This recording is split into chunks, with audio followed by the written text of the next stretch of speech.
তেলিয়ামুড়ায় বজ্রাঘাতে মৃত্যু হল 70 ঊর্ধ্ব এক বৃদ্ধার। গোটা ঘটনার পরিপ্রেক্ষিতে ব্যাপক শোকের আবহ এলাকা জুড়ে।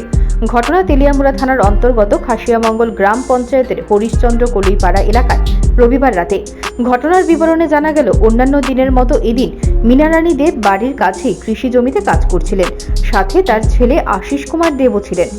এদিন হঠাৎ করে বৃষ্টি শুরু হয় এবং সেই সময় অকস্মাৎ বিদ্যুৎ চমকায় আকাশে এবং বজ্রপাতের শিকার হয়ে নিজের কৃষি জমিতেই লুটিয়ে পড়েন মীনা দেবী। সঙ্গে সঙ্গেই পরিবারের সদস্যদের নজরে আসে ঘটনা। তড়িঘড়ি তাকে উদ্ধার করে পরিবারের সদস্যদের মাধ্যমে জানা গেল, ঘটনাস্থলেই মীনা দেবীর মৃত্যু হয়। এরপর চিৎকার চেঁচামেচিতে প্রতিবেশী সহ অন্যান্যরা ছুটে এসে দেখেন বজ্রাঘাতে মীনা দেবীর শরীরের একটা অংশ প্রায় পুড়ে ছাই হয়ে যায়।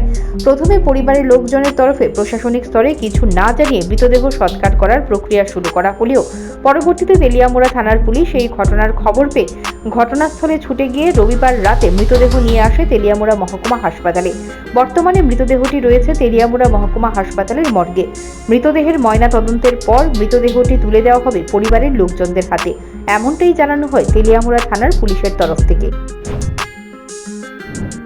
ঘটনা যে আমরা সন্ধ্যা 7টার সময় খবর পাই, বড়বাবু আমরা জানাইছে খাসিয়ামঙ্গল হরিশ্চন্দ্র কলইপাড়া হরিশ্চন্দ্র কলইপাড়া। তো বিকালবেলা কাজ করতে গেছে জমিনে, বজ্রাঘাতে মৃত্যু হয়েছে। এখন স্যার মৃতদেহ নিয়ে আসছেন? এখন মৃতদেহ নিয়ে আসছি হাসপাতালে, এখন মর্গে রাখছি, কালকে পোস্টমর্টম হবে। নাম কিছু কি স্যার জানা গেছে? নাম দিছে, জানা গেছে। স্যার নামটা কি?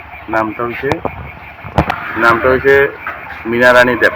স্বাভাবিকভাবেই গোটা ঘটনার পরিপ্রেক্ষিতে ব্যাপক চাঞ্চল্য ছড়িয়ে পড়েছে গোটা তেলিয়ামুড়া মহকুমা জুড়ে।